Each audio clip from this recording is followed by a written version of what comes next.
welcome you all to our February 13th commission meeting. It is Tuesday night at 6 p.m. And with that, I'd like to call this meeting to order. I'd like you to rise for the Pledge of Allegiance. I pledge allegiance to the flag of the United States of America and to the republic for which it stands, one nation, under God, indivisible, with liberty and justice for all. Please stand for 10 seconds. Silence. Thank you. You may be seated. Lauren, would you please call the roll? Commissioner Wilson? Present. Commissioner Hausberg? Here. Commissioner Bigelow? Present. Vice Mayor Bond? Gary here. Mayor Kennedy. Here. Thank you, Lauren. With that, we're going to start with our presentations, and the first is a report by the Pinellas County Sheriff's Department. Is there anyone here to give the report? The supervisor en route, we got delayed momentarily, should be here. Okay, we'll go on then. And is our fire chief? I thought I saw him. Would you like to come forward and do your report?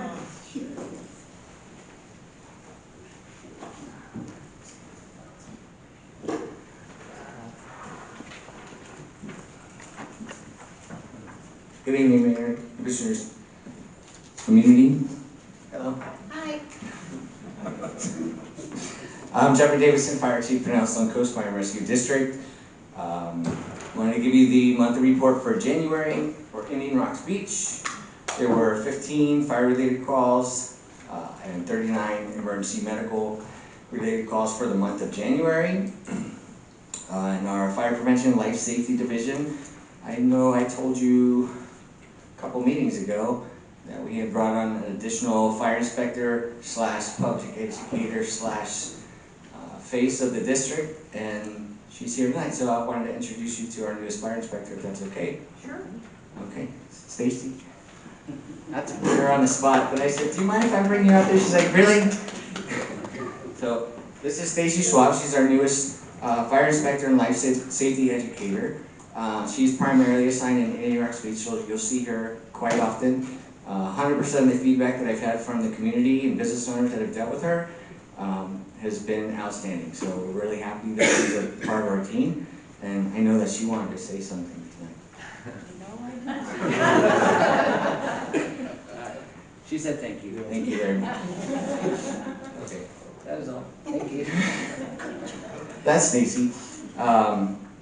So she's in our Fire Prevention and Life Safety Division, and just in the month of January there were 127, now this is district-wide in all 4 of our cities. There were 127 life safety inspections with 232 re-inspections, and life safety inspections for the short-term rentals in Indian Rocks Beach. Stacy conducted 18 of those just in January. She was also part of, with her team, we did 12 fire station tours with about 60 children, give them fire and safety information. And a big group of our team participated in the Health and Wellness Fair that was recently in Bel Air Beach, along with the beach bridge cleanup that they had there. And also in the month of January, the firefighters and paramedics completed 870 hours of training.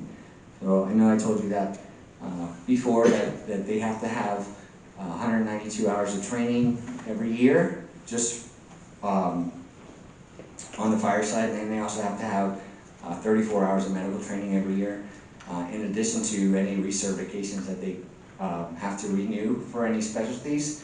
So that's our men and women, that's what they do when they're here in the fire service. Aside from all the calls that they run, many training hours and public safety education. I know everybody here sees Father Bob, so I'm going to stop talking right now. Any questions for Chief Davison tonight? Any questions at all? Thank you, Chief. Thank you. Father Bob, would you join us up there? You know, any of you that have known Father Bob, if you would like to come forward around him, you can stand up here with me if you'd like. Come on up.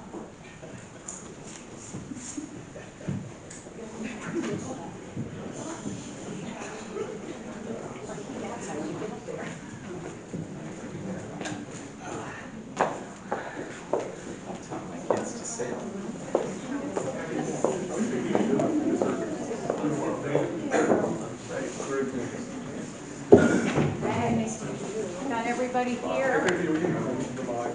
Okay.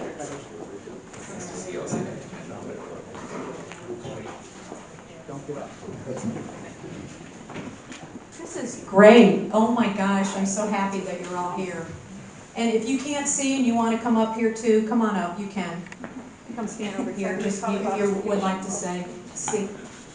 So as you can see, after, how many years have you been retired? 74. She's awake. It's just a little over 10 years now. Still over 10 years, and look at that, there's so many people here. It's just awesome. So we go back a very long way, and some of you that are here go back a very, very long way. This is like the old school group with Father Bob. So we talked originally about how this all happened when Father Bob came here in 1995, and that in itself is a very interesting story because he came here, he drove his sailboat down, correct? Sailed it down. I Sailed it down. My His wife PT, and they sailed into Calvary Episcopal. That's how he originally got here because you know the docks are there. So we knew right away that we had somebody. The docks were not there. The docks were built for the sailing program. Yes. We lived for temporarily With in Betsy, the backyard that's of right. the McKennas. That's right. And they weren't sure whether this was all going to work out, but we've been great friends ever since. So one of the gifts that Father Bob had is the fact that the church was there working together with the fire department, with the city, with the Rotary. Then after that, one of the first things was he created the sailing program that he just mentioned.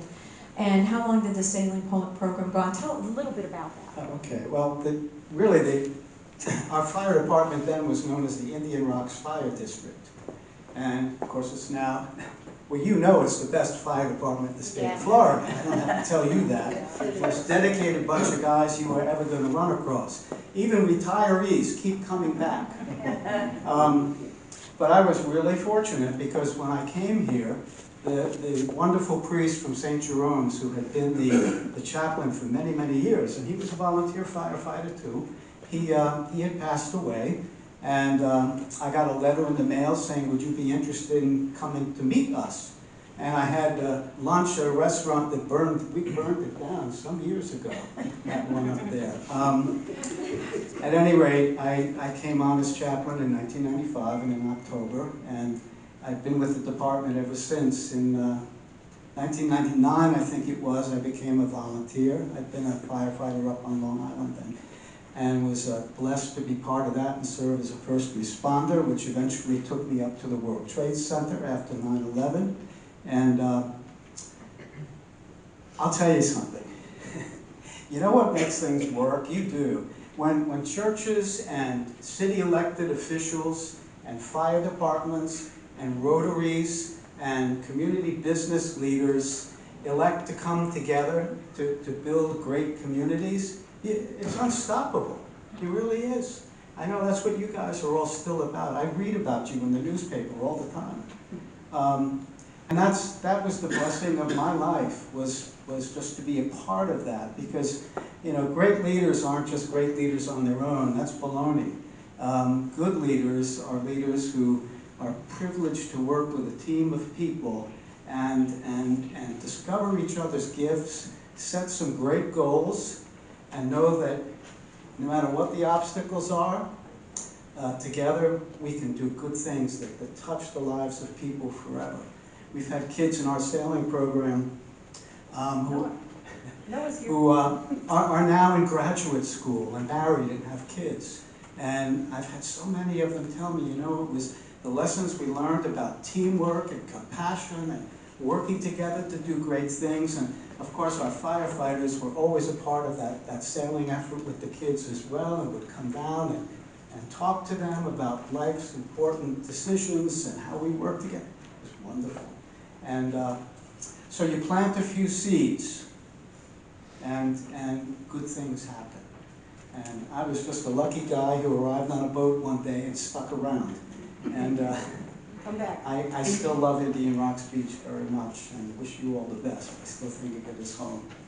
And these guys are my forever brothers. And great parishioners, still running the food pantry. Yeah. Those were good days, and there are good days to come. So keep on plugging on, work together, and step back. That's how miracles happen. Thank you.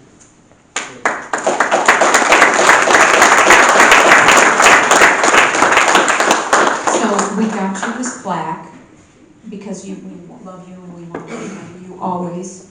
And it says, dedicated service, Father Bob, may you be proud of the work you have done, the person you are, and the difference you have made in the lives of many in Indian Rocks Beach.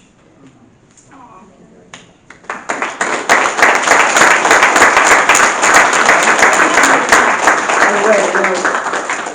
got a great mayor here too. Bob DiNicola, how many of you guys remember Bob? Of course. One of the best. He was from New Jersey. You can't beat New Jersey. Keep up the good work, you guys.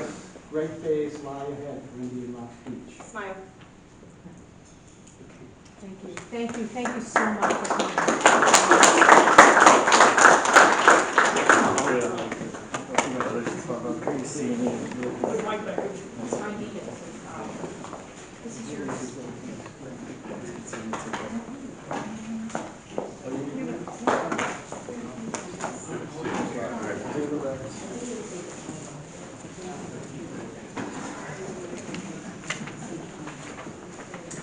Next, we're going to have CC Bengal come up here for just a second.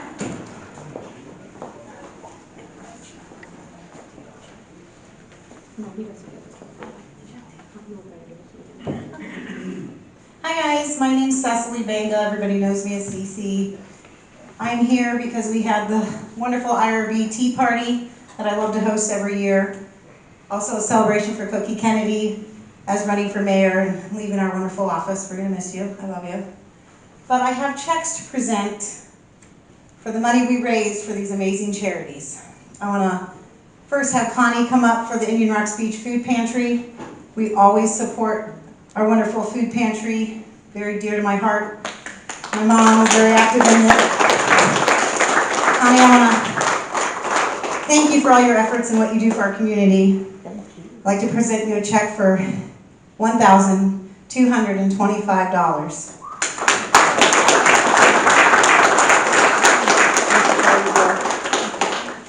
Thanks everybody that helped with this. This will go a great way right now when times are hard right now and donations are down. More people need help and this will surely help draw ourselves up to feed all those people. Thank you so much.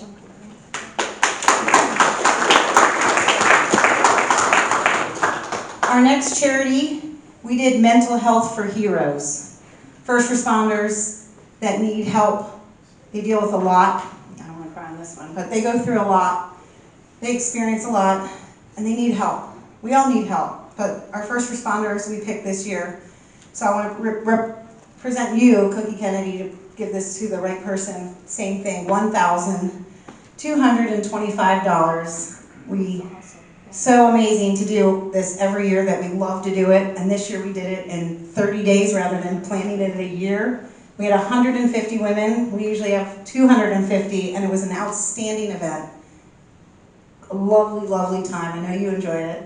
So I just want to thank the community for always showing up for that as well. And I want to thank you because you are like, you held the whole group together, you brought everything together, the food was great. All the tables were awesome, it was magical, and I will never forget it.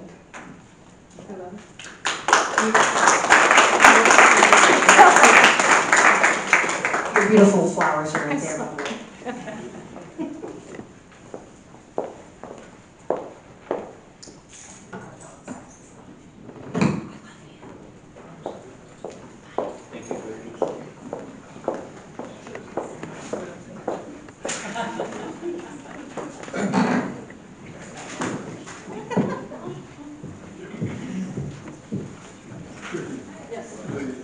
Deputy, the spokesperson for the sheriff's office. Okay.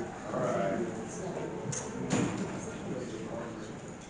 this time, we'll have the Pinellas County Sheriff's Office, if you'd like to come up and do your report. Yes, ma'am. First off, I'd like to apologize to the commission, to the city officials, and to the citizens of Indian Rock Beach for my tardiness this morning. Fine. Corporal Mark Reeves has recently been assigned out here to patrol and supervise out here on the beaches. The January report just came out. Larcenies in the city have decreased from 5 in December down to 4. Burglaries unfortunately went up. We had 3 offenses last month. Assaults in December, we had 3 in December and went up to 4 in January. And we did have a robbery that occurred on the beach in the middle of the of January. 13 people were arrested in the city of Indian Rocks Beach for a grand total of 23 criminal charges, including 10 felony offenses and 9 misdemeanor and a couple traffic cases. A lot of those felony cases did result from that robbery case that we had out on the beach. There was 849 events that occurred, and 1,174 sheriff's office units responded. There were 303 traffic stops, 218 directed patrols, 52 house checks, and 50 abandoned vehicles, and I could go through the rest of the list if the commission would like. There was only 1 crash in the city during January. That occurred at 301 Gulf Boulevard. It was on a Saturday. There were 292 citations and warnings that were issued in the city of Indian Rocks Beach. Gulf Boulevard in 5th was the highest spot with 5 traffic citations issued, followed by Gulf in 12th. 232 citations and warnings. We also issued 29 traffic violations and 31 parking tickets during that same time frame. Does anyone have any questions for the sheriff? Any questions?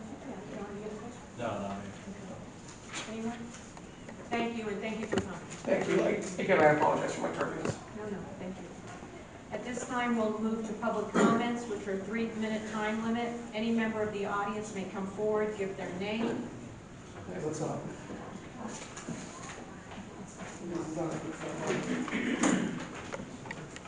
Hi, good evening. My name is Oliver Kugler. I live at 19111 Vista Bay Drive, Indian Shores.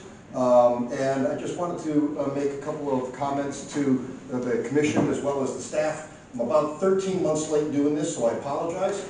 My family and I have done your Indian Rocks Beach boat parade for about 10, 11 years. This past December we got rained out, I believe. But I do want to comment and just say it is the highlight of my family and my friends' events that we do throughout the year. I am I was a long-term resident of Indian Rocks Beach, moved here in 1970 when myself and Mr. Sharman used to run the beach as little ankle biters many, many years ago. And my brother still lives here. My mother bought a house many, many years ago, so we still have a lot of connections here to Indian Rocks Beach. Ms. Atkinson and I worked together in the hotel industry over at the old Bellevue Biltmore Hotel for a number of years as well. I also want to comment about the holiday lights that the staff puts up on the street lamps. So if I'm sure you know about, you've got the mermaids, you've got the starfish, you've got all the seashells. My granddaughter, Summer, who's just 3.5 years old, she loves driving down Gulf Boulevard and calling out each and every one of those decorations. And it's just so cute. So I just wanted to share that with you. Additionally, my day job is I work for Visit St. Pete Clearwater, the tourism marketing organization for Pinellas County. I am the community relations manager for Visit St. Pete Clearwater. I started in May after over 40 years in the hotel business here in Pinellas County. And my responsibility is to communicate what we're doing at Visit St. Pete Clearwater for Pinellas County as a whole. So if there's ever an opportunity that you would like me to speak about tourism, travel, and hospitality here in Pinellas County and what we're doing, I welcome an opportunity to present to the board and the chamber at any time. That's all my comments. Thank you. Thank you very much. Thanks for coming in tonight. Anyone else who'd like to come up, I will finish that.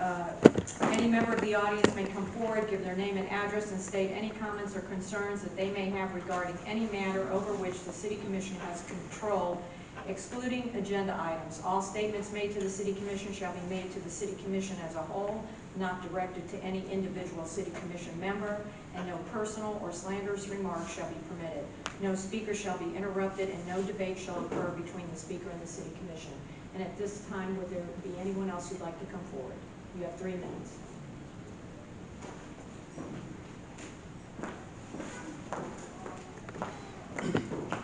Hi, Andrea. Good to see you here. Good to see you. I wanted to talk a little bit tonight about, first of all, my name is Adrienne Dawes, 2008 Gulf Boulevard. My neighbor at 2004 Gulf Boulevard, we've been dealing with this property for about 8 years more. Ms. Dawes, I believe there's going to be a hearing on the agenda tonight. It's separate from that. Okay, sorry, just wanted to be clear. Yeah. It's about an incident that occurred this past week. We had multiple alerts on our phones, all the neighbors on the 20th Avenue block, about Duke and Spectrum being affected, and we didn't have service. Come to find out, after dealing with Duke overnight and in the morning, that my next door neighbor spliced the lines and damaged all the equipment on the 20th Avenue block. When they did that, the neutral went bad, and instead of 120 voltage, it was high voltage coming to some of these historic homes, and it broke some of the appliances in the homes. So, to summarize, I guess, this incident, it's been an 8-year relationship just for us as a next door neighbor, with multiple calls to the city administration about squatters or vagrants, and lately the roof has collapsed on the building. So I'm just hoping we can get some resolution to taking care of this problem, because this incident with the power could have been a lot worse. Could have started a fire with the high voltage going through these buildings. So. Thank you. Mm-hmm. Is there anyone else who'd like to come forward at this time?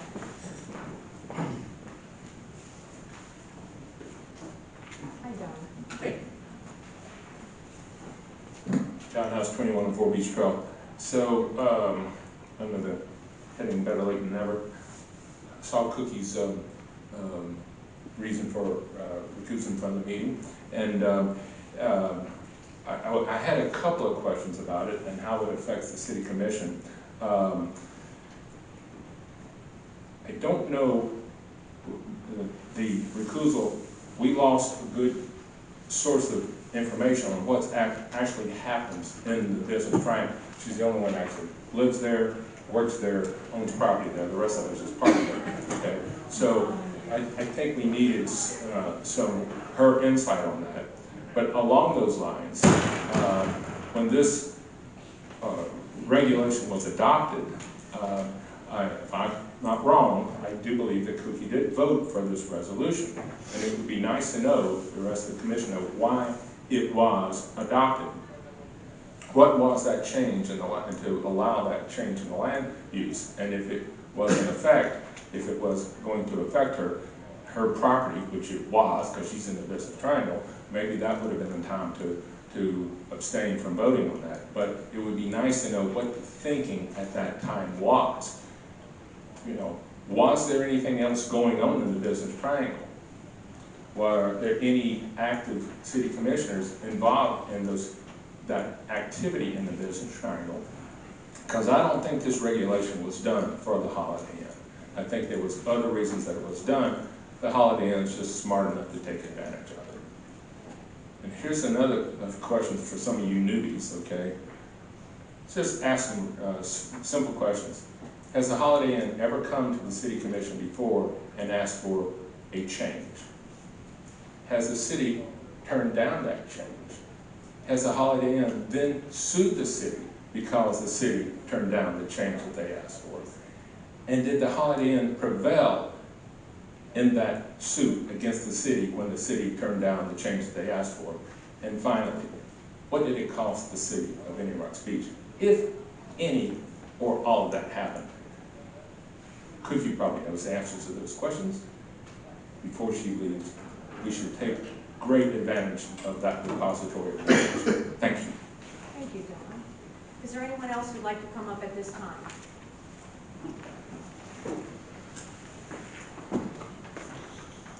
Not me. Good evening, John Fansfield, 448 Hubbard Drive South. I don't know if any of you got this in the mail. Just another property. Exciting opportunity for a West Coast Airbnb rental nestled blah, blah, blah, blah, blah, front page. And I just heard that 334 Bahia Vista is under contract and there's plans for that to be a short-term rental. The point is that this has been going on for so long and it's virtually unseen. Indian Rocks Beach is dying by 1,000 cuts. How many residents have we lost so far? How many residents have we lost this month? These are the things that leadership needs to know. And one of the axioms of management is if you can't measure it, you can't manage it. So I'm hoping that you will start. It's wonderful that we have the fire department and the police department give a report every month.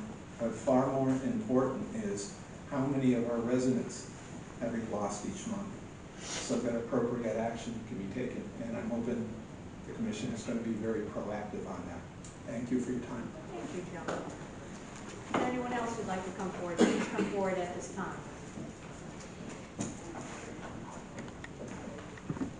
Hearing none, we'll close the public comment, and I'm looking for reports from our city attorney, Randy Moore. Thank you, commissioners.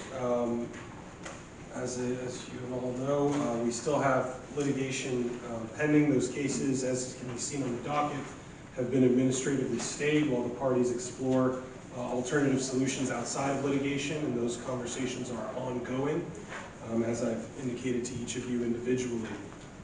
Also, in addition to our litigation for short-term rentals, we also have a couple personal injury suits that are being handled by your insurance defense counsel, separate from the gentleman who's handling the short-term rental cases through your insurance defense. On top of the personal injury suits, another issue legal is tracking very closely is, of course, the legislative session. As we sit here today on February 13th, we are a little more than past the halfway mark. Session, please be reminded, ends on Friday, March 8th. Of particular note, of course, is the proposed legislation concerning short-term rentals. Senate Bill 280 passed the House, or rather passed the Senate earlier this month at the beginning of February. The form of it that passed is not identical to what was proposed. For example, originally there was a restriction related to occupancy based on sleeping accommodations. The bill that passed the Senate has 2 persons per bedroom plus 2 or 4 for common areas, and a few more if a bedroom is more than 50 square feet for each additional occupant over two persons. So, sort of an interesting calculus there, but regardless of the occupancy restriction, in large part it remains the preemption that we knew it would be. It is a preemption that limits us to only a list of 7 things that we can do. Everything else falls away. So in addition to our ongoing settlement discussions in litigation, the litigation is being tracked with reference to the ongoing legislative session. The other part of the Senate bill is House Bill 1537. That's its counterpart in the House. Its counterpart in the House is not identical in a lot of significant ways. It has not yet passed all of its committees in the House. It has 1 committee left. And as of earlier this afternoon, it did not have a hearing time set yet for that committee. The time for that to be heard in committee is dwindling. When I say it is not identical to the Senate version, for example, it still has the restriction for occupancy based on sleeping accommodations. It still has that the fee that can be charged, the registration fee, is $150, whereas the Senate version says a reasonable fee. One of the interesting peculiarities of the House Bill 1537, is it has language stating that that while a city may implement a registration program, it will be administered by the tax collector. That is, I'm not sure that the tax collector knows that that's what's in the bill, but that's one significant difference from the Senate bill. In all likelihood, based on their present posture, if they were to pass, based on the fact that the Senate bill's already got across the finish line, it may look like the House bill getting a committee substitute of the Senate bill or a floor substitute.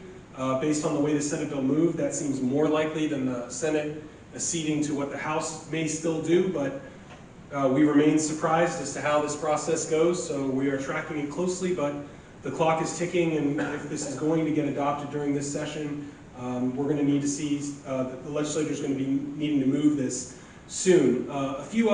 We've focused here on a few other bills, but mostly on the short-term rental bill. A few other bills I'd like you to be aware of.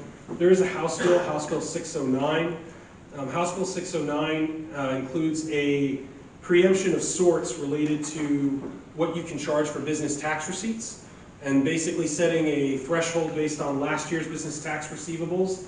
And if your revenue exceeds that number in the next year, then you're supposed to reduce your taxes and reimburse, and there's a whole calculus for it. That House bill has gone through all but one of its committees, I believe. That has one committee left. It's scheduled to be heard by that committee tomorrow, in which case it'll be poised to go before the House. Interestingly, it has a Senate bill corollary, but that Senate bill was assigned to 3 committees and it hasn't been heard by any. That likely means it is DOA, but again, you never know what's going to happen in Tallahassee, so we will continue to watch that. Perhaps the most interesting, or depending on where you sit, troublesome of the newer ideas being proposed by this legislature, there is a bill proposed this session commissioning a study to see how local governments or government could be funded were we to eliminate ad valorem taxes altogether. And as part of that discussion, and during, I can't remember if it was, I think it was committee hearing, not floor debate, one of the legislators was comfortable enough to suggest that there are too many cities in this state and county, and perhaps this is a step towards limiting the number of them that exist, or reducing these, what is perceived to be government waste. Just adding that while we focus on some issues, this is not a single issue session, though it may feel that way in this community. There are a number of things going on. Of course, when you have any one party with a supermajority in the legislature and the same party in the governor's office, if leadership desires to advance something, it's likely that may get advanced, but we're still tracking to see if that comes to pass. Otherwise, I remain available for any questions, concerns you may have, as I always am, and I thank you for the opportunity to continue to serve this community. Randy, one question, and has there been a bill that has dealt with local government and county to do a streamline for 15 days on building departments? Is that? There are bills streamlining, attempting to streamline permitting processes. Yes, there are bills on that. I can't tell you that I'm prepared to speak to them chapter and verse. Okay. I will tell you that some of those provisions become less relevant for communities that are wholly within a floodplain like yours. Okay. So I don't feel comfortable giving you, I don't know the bill number off the top of my head. But yes, there is proposed legislation attempting to streamline, and we've seen those actually over the last 3 years. One of the newer phenomena that we've seen in building and construction, in part because of backlogs that came out of Irma and Ian and Idalia, is a transition towards empowering private providers in the inspection process, so saying you can pay for your own person to do the inspection, and if the city, instead of the city or the county, subject to floodplain review and otherwise. And so there's been some things of, okay, if the private provider submits the plan and it's not reviewed by the city in X amount of time, I want to say it's 30 to 60 days, I can't remember the number, then it's deemed approved by the city. So there's already been a trend towards that, but yes, there are additional proposals in that regard. Okay, maybe at some point you can bring us up to date, especially if it gets closer. Yeah, absolutely. Anyone else have any questions for Randy at this time? Hearing none, our city manager, Greg Metz. Thank you. I want to first recognize Elizabeth Atkinson. Elizabeth's to my left, next to Dan. She's worked for the city since 2007, 17 years. She's a finance HR specialist, along with the numerous certificates and trainings she holds. HR certification from the HR Certification Institute as a professional in human resources. I told y'all at the last meeting, monthly from now for the next several months, we asked different team members to be here, and Elizabeth is our team member tonight. And I'll do like the fire chief did. You want to say anything, or are you good? I think I'm good. Okay. All right. Thank you, Elizabeth. 17 years is a lot of someone's life, and we appreciate that. Just some housekeeping things, some things that I'll just bring to your attention.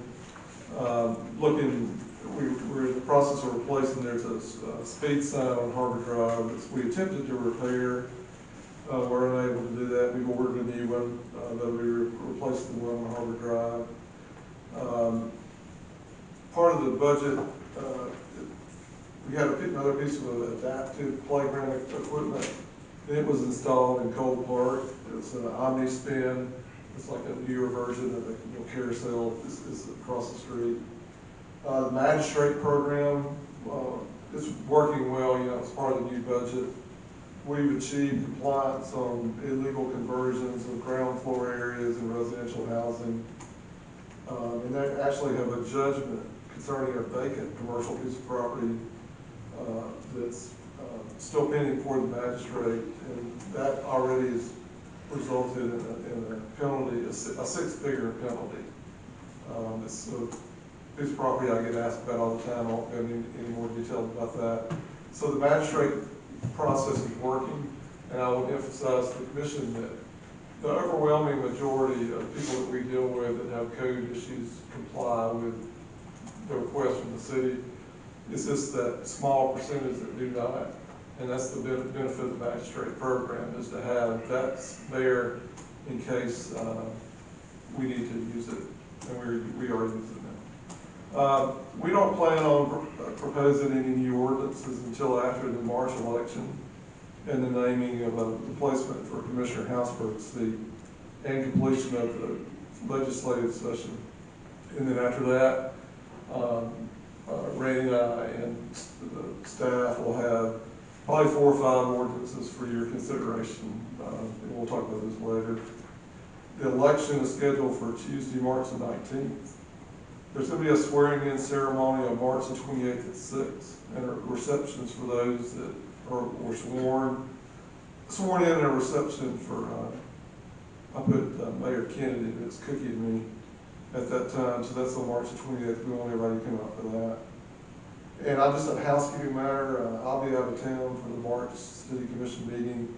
Right now, there's only consent agenda items and one BOA case on the agenda, but our finance director and public works director will be in attendance to take notes of any requests or actions that I need to take, or things that we need to follow up on. And I'll be happy to answer any questions that you have. Does anyone have any questions for Greg at this time? Greg, what's going on at the gas station?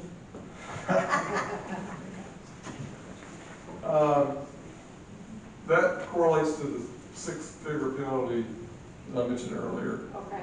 The indications that we have from the property owner is that, I've been here almost 11 years, and it was closed when I got here, is that he's taken the appropriate steps to, as you see, he's installed new gas pumps to renovate, paint, and take care of some building code issues down there.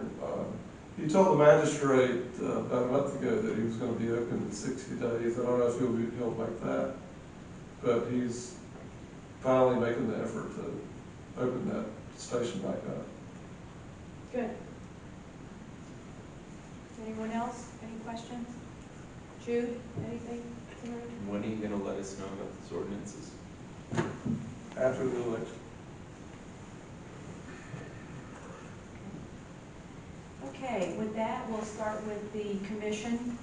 Commissioner Wilson, do you have any comments tonight? I'd just like to give a good shout out to our sheriff's department. I was either in the fortunate or unfortunate circumstance to get to meet one of the deputies when a young driver decided she wasn't going to pull out on Gulf Boulevard. Instead, she was going to back up into me, coming out of the nature preserve. He was amazing. She was very distraught, as you know, any 16-year-old would be, and he just handled everything so nicely. So a good shout out to our deputies. Very nice.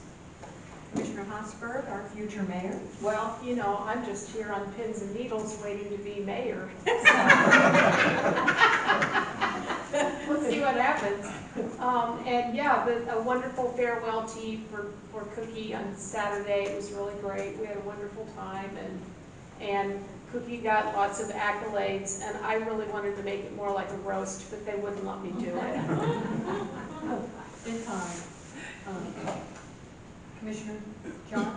Well, I made it between my first commissioner meeting and the second one, so I'm here. So I have a couple, 4 weeks under my belt, so 13 left to go. So I'm looking forward to it, and it continues to get more interesting as it progresses. But thank you. Thank you, John. Vice Mayor Jude? You got nothing. Okay. Greg, I wanted to, the 17th, I believe, is the Winterfest next Saturday. It starts at 10. The commissioners will be judging the dogs. We'll have Patriotic pets. in the rain. In the rain. Yeah, in the rain. Okay, because it's going to rain. We'll have an opening at 10 a.m. for anyone in the city who wants to be there. Greg, I wanted to ask you a little bit about. We didn't mention Easter. The dates on that, the Easter egg hunt. Do we have any of that we could just? I'm sorry. You would ask me that. Okay. So the details are being finalized. We'll put that out tomorrow. Okay. The homeowners were tweaking a few things, so let me get back with the group in the morning, and I'll look at that out tomorrow. Okay, thank you. Sorry Thank you about very much for that. All right, with. So do you know dates on that, or is that still up in the air? We'll get out. We put it on the website so everybody sees. Okay, thank you. With that, are there any additions or deletions tonight? Hearing none, we will move on to the consent agenda. Is there a motion? I mean, Randy, would you like to read the consent agenda, please? Happily, Madam Mayor. There are 6 items on the consent agenda, Madam Mayor. The first is approval of the amended November 14, 2023 City Commission meeting minutes. Item B, approval of the January 11, 2024 Special City Commission meeting minutes. Item C, approval of the January 11, 2024 City Commission meeting minutes. Item D, approval of the dates for the City Commission budget workshops and public hearings for the fiscal 2024-2025 operating budget and capital improvements budget. Item E, receive and file the December 2023 year-to-date first quarter financials. And item F, authorizing the city manager to dispose of surplus property and equipment which has become unnecessary or unfit for the city's use. These are the 6 items on the consent agenda tonight, Madam Mayor. Thank you, Randy. And with that, is there a motion? I'll make a motion to approve the consent agenda. I will second that motion. All in favor? Aye. Motion carries. Thank you. With that, we will move on to our agenda item number 6, a public hearing, a resolution number 2024-01. Randy, would you please read? Happily, Madam Mayor, this is City of Indian Rocks Beach Resolution Number 2024-01, a resolution of the City of Indian Rocks Beach, Florida relating to lot mowing or clearing, providing for approval and endorsement of all assessments as finally fixed and adjusted. This has been a first and final reading of Resolution Number 2024-01 by title only. And at this point, I'm going to, this is a hearing, as you've heard, on, or as the ordinance reflects, for the city to record liens for costs incurred to abate violations and nuisances on a property. And with that, I will turn to Manager Mims. Thank you. I appreciate it. This is a piece of property that's been an issue for a long time.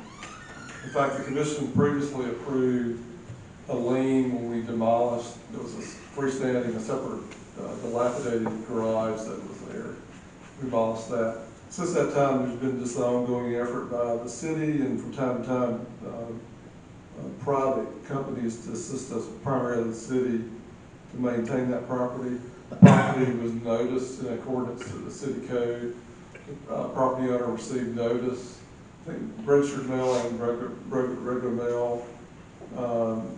And one thing that I wanted to just emphasize was that this is not a site that's been ignored. One of the things we're respectful of is people's property rights. And there's a process that we have to go through to deal with properties such as this. And I will just say it from working with other cities in my career, one city in particular that was about 600,000 people, that, you know, we had hundreds of properties. We have 3 in town that fit the category.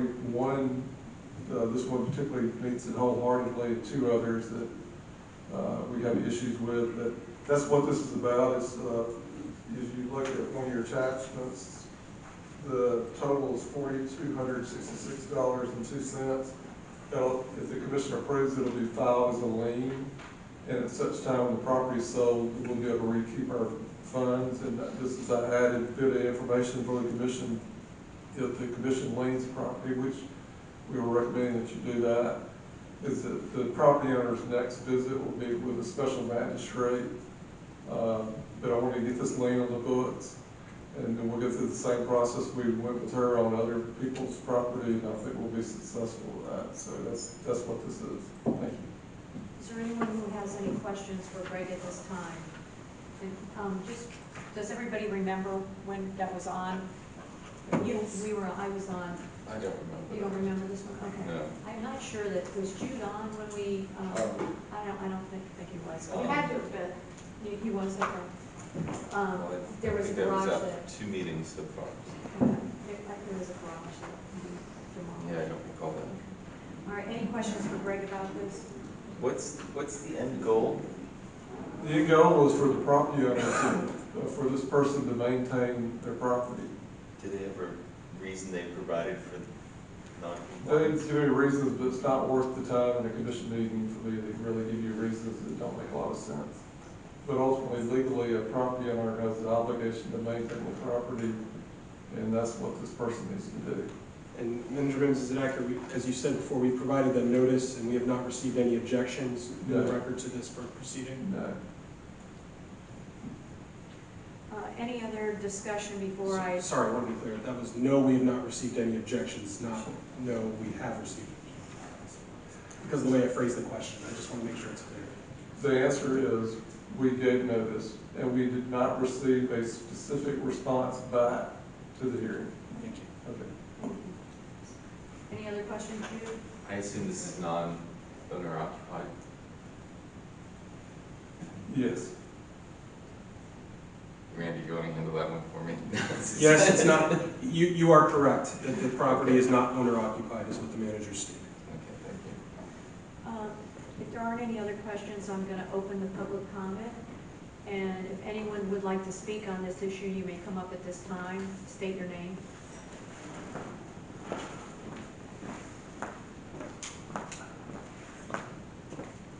Adrienne Doss's 2008 Gulf Boulevard. I'm concerned about this property because it's uninhabitable. The roof has collapsed. There's multiple times where people have been trying to squat, live there, and now somebody spliced the lines in our electrical grid system on 20th to get power to this abandoned house to squat in. So my concern is, I'd rather go just like the city has done in other cases with other properties, is kind of go full force because this has been going on way too long. I mean, we almost had fire with high voltage electricity because someone was trying to splice the lines to fuel the house. So I'm hoping, when we did talk about this originally, almost a year ago, the demolishment was supposed to be of the whole entire property, not just the garage. That's not correct. No, that's not correct. Maybe I was misinformed, but anyways, I just hope there's more attention because it's really getting bad to where it's affecting all the neighbors with all their personal property. Is there anyone else at this time who'd like to speak on this item? Hearing none, I'm going to close the public comment. Greg, a couple questions about all of this that Adrienne brought up. So were we aware of the splicing and all of that, and was Duke Energy called or any of that kind of stuff? No, and that's not something the city would be involved in. That's a Okay. private utility issue, but I didn't have any knowledge of it. There's nothing, the city would not be involved. I was just curious about that. Okay. just, we have a liaison, all the communities do with Duke Energy, and I can, get you that number. There is an investigation, Okay. and I left a message with Dean. Okay, thank you. All right, I am looking for a motion for this resolution. Is there anyone at this time? I'll make the motion for the resolution to place the lien. So you would say resolution number 2024-0. Sorry. No, that's what we're here, we're learning. It's all Yes. good. Resolution number 2024-01, I make the resolution to place the lien. Okay. And is there a second? I'll second that motion. Okay, is there any comments that you'd like to make, the maker of the motion? Obviously, hearing what I've heard, we need to get started and place some pressure so that something is done about the property. And if those other issues are indeed happening, I think this is probably not enough yet. Commissioner? I kind of feel the same way. I think this is just like putting our toe in the water, but something really needs to be done about this house. And, I feel bad for Adrienne because, it's terrible when you've got squatters in a house next to you and there's nothing you can do about it. But the city doesn't really have any rights to go in there and move people out of there either. And rest of the commission, anything? I have a quick question. As far as the lien goes, are these costs retroactive at all, or is this just costs moving forward to clear the lot and whatnot? These are expenses that we've already incurred. Okay, so it's, and then any intended future expenses? We would come back to the commission with any future. The city can only recover costs retroactively, not prospectively, and those are set forth in the exhibit to the resolution. You can see that the cost date from March of '23 through September of '23, so these are the costs from the last calendar year. John? No, a situation like that, it needs to be taken care of. And it's been going on a long time from what I've read, even though I'm new up here. Living out here at Indian Rocks Beach, I certainly wouldn't want something like that next to my house. I have other issues with the houses around me, but that certainly is not one of them. But that is a strong issue, I agree. Okay, good. And sorry, Mayor, just correcting the record, that the exhibit has dates from 2022 as well, not just 2020. And Mayor, Yes, sir. I'm obligated on behalf of the people that work for me to say if we weren't taking care of this situation, this would not be an agenda item. That's correct. And thanks. Yes, thank you. And I want to say, as long as I've been elected, which is quite a long time, I only know one other property that we've ever had that has been this much of a mess. So with that, Lauren, I'd like you to call the roll. Commissioner Wilson? Yes. Commissioner Houseberg? Yes. Commissioner Bigelow? Yes. Vice Mayor Bond? Yes. Mayor Kennedy? Yes, motion carries. Thank you. Other legislative matters, I just want to mention that I am now the chair of the Barrier Island Governmental Council because the person that was the president resigned because of the Form 6. So anyone who would like to come, it's the last Wednesday of this month, and during that meeting, it's at 9 a.m. You will be served breakfast. It will be at Madeira Beach. During that meeting, we're going to show the new film, 9-minute film that previous Commissioner Phil Hanna and our previous Mayor R.B. Johnson put together with Ron Sacra, who is involved with the Historical Museum.